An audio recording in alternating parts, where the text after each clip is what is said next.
G'day campers, Justin Away with Aussie. I'm checking out our Instagram channel and the video we did from Expo Mountain West on the Armadillo H so far has had 46,000 views. So thanks very much to all those folks that have watched the video, but it also tells us that you guys really like the features that we're putting into this new tent. I think we've knocked it out of the park.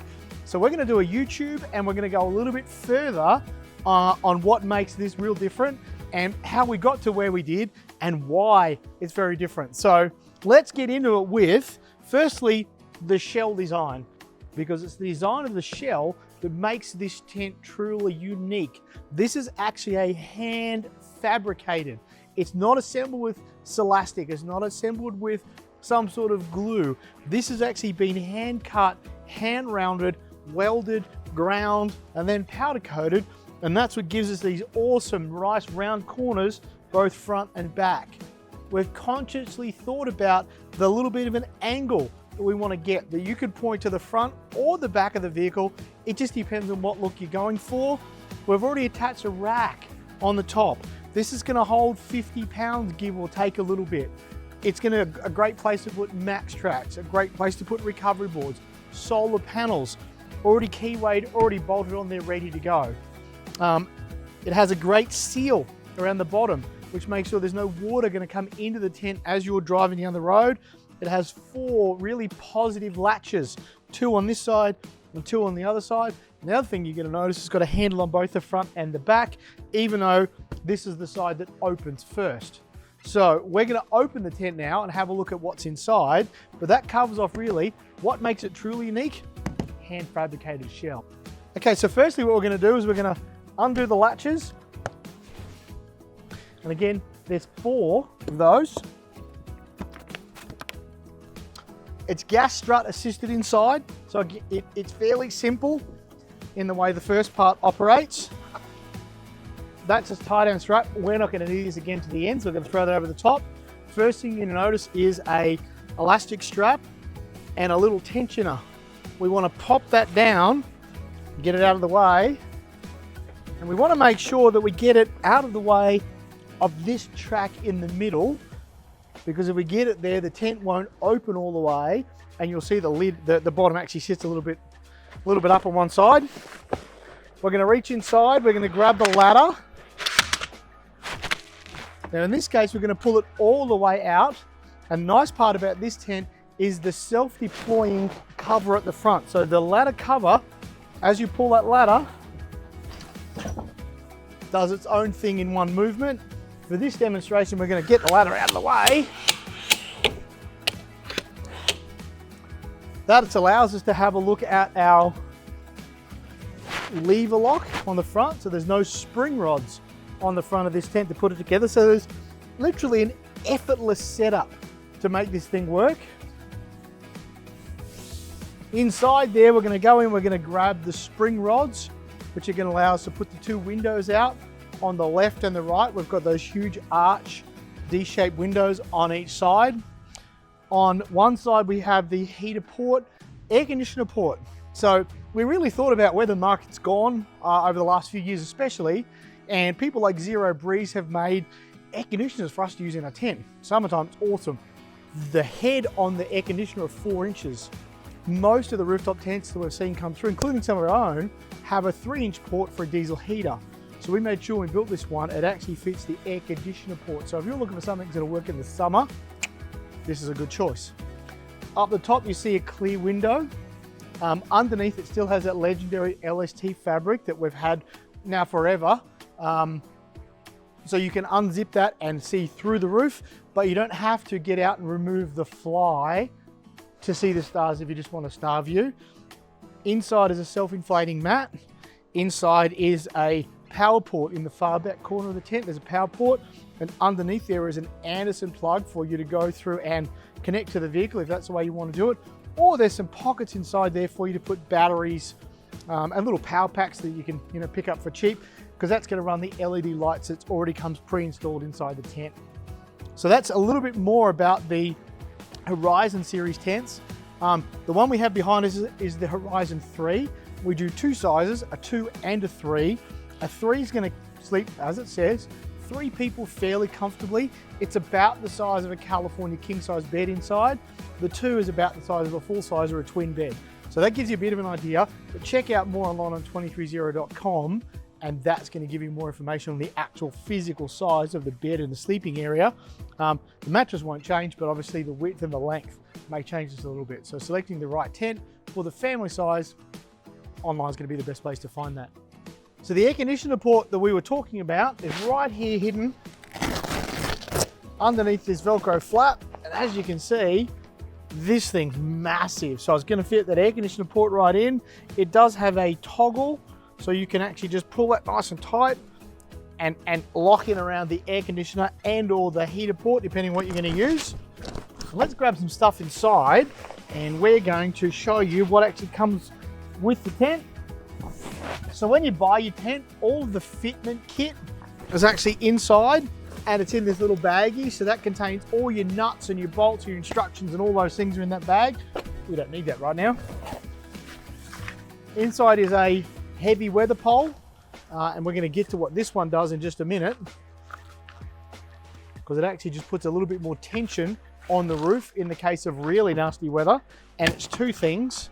So it has a lever lock pole that pushes that way, and then this little guy pops on and it pops against the roof to give it more of a V shape. So if it's really, really raining hard, this is actually just going to help the runoff, so you're not getting any water popped up through that roof section. So I'll show you how to use this in just a minute. And the other part, and the important part for us right now, is the spring rod poles. Here's another one of the details we thought about that just makes it easy to use the tent overall. You only have 4 spring rods. When we put the spring rods in, normally you've got a spring rod at the front and at the back to get this big window to do its thing. With this tent, we really considered how that was going to work. And you notice they're very, very close together. So putting the spring rod poles in, it's not a difficult task because they're right there next to one another. And that puts all that tension, so that gives you that covered window area.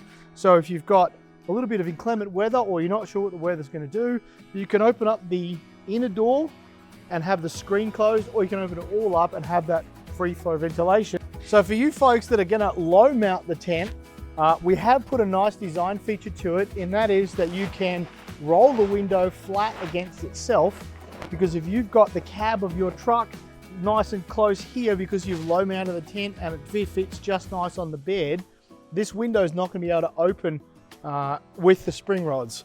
So that means that they're going to be out of the way because you've got nowhere to put them, and you've got this flap. Now here's a little pro tip for you folks. If you roll this underneath itself, what you'll end up with is the window tucked away, but any moisture or dirt or dust or anything that you've got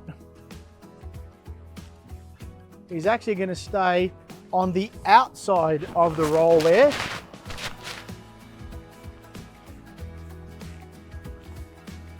So that means when you unroll it, you're not going to get all that moisture, dirt and dust that flops back inside the tent, because it's just going to roll away off that anyway. So again, if the weather's bad, this is a great way to do it. And there's a little pro tip for you. So of course, now we've got the big D window. You can see those. Screen on the outside, LST coated fabric on the inside. Some of the small details that we carried on from a lot of the stuff we like to think about, those small details that we talk about, the made better principles. We attached all our little D loops and all these little parts that are, overall, the D loop is not super important. That exists just to roll that window, the screen up. You can tuck it into itself. Doesn't do a big job, but if we tear that off, it's a big repair. So we put a bar tack. We've used these before in the past, which is that reinforced stitch over the top, which means that that is super, super strong, even though that's on a seam joint. And on the inside, it means that we can tape seam over the top of all of those, so you're not going to get any water ingress, because again, that you'll see that when you get the tent at home, this is on the outside. It's not put into the seam itself, it's on the outside. So welcome inside the tent. First thing you're going to see when you climb inside is the self-inflating mattress. This really is a game changer. You can change the pressure of the air inside the mattress by the 2 valves in the back corners, and that will change the firmness of the mattress. If you like a really firm mattress, add some air pressure. If you like a little bit softer, take some out. So that's very much a personal choice. If you go to pack up the tent, just remove the 2 valves, and that will help the tent to close much more compactly because all the air will just be automatically squashed out of the mattress. In the far corner, we have our power port. Again, on the bottom side is the Anderson plug that you need to attach to a battery if you want to use that. In that is a USB port and a 12-volt cord. On the back wall, you'll notice the light. We haven't turned it on. It's very effective, the light, and that's mounted already to the roof on the back. The nice part about this tent, I might add, is it doesn't matter whether you sleep with your head at that end or at that end, because you'll find there's enough room for you to sit up at either end. So it doesn't matter. Once upon a time, that was generally the head end, but in this tent, again, it's entirely personal choice. So at the back here, you can see we've got the screen window, which allows that cross-flow ventilation. So again, in the warmer months, this is a fantastic tent to keep the air flowing through the whole tent. You've got massive big D windows. The front door has a weighted door on the bottom, so if the weather turns nasty, it's not going to flap about and dance about. Something that we often get asked is how big the mattress is, and thankfully you guys playing at home, I brought a tape measure. So the answer to your question is, if I measure from side to side, that is 70 inches from side to side, so just under 6 foot wide. And then if I measure from the front of the tent to the back of the tent, we are 82 inches, or just shy. You know what? I could call it 7 feet if you went to the fabric. So 7 feet by 6 feet is the sleeping area. That's a huge space and more than comfortable for 2 adults and a child, or potentially 3 adults. That's up to you. Everybody's different in the way they like to sleep in the tent. If you just like extra space, this thing feels pretty big inside. So now we're going to pop our pole in, and this is going to be a little bit tricky for me to do, but you'll get the general idea on what this looks like. At the front, we're going to attach it to the hoop that goes across. Up in the middle, there is a little slot for it to attach into.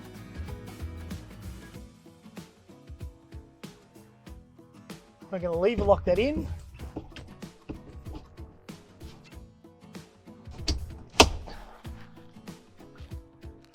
And there we go. But that's the heavy weather pole, and where it's most effective, again, if the weather's really raining hard or potentially snowing, because we are a 4-season tent, that's just going to help the snow to fall off, hopefully, and not build up too much weight onto that roof area. On this side, we have a gear pocket. On the other side, we've got a gear pocket. We have somewhere to put power on the front corner, in the rear corner, and then again on that corner. So there's pockets for bits and pieces all over the tent. You will notice there's a light, and there's this giant, great big pocket that's attached to the roof. It's there so you can pop your iPad, so you can watch TV. You can put your car keys, your phone, your wallet, all those bits and pieces that you want to have quick access to. All you need to do is sit up, and they're right there.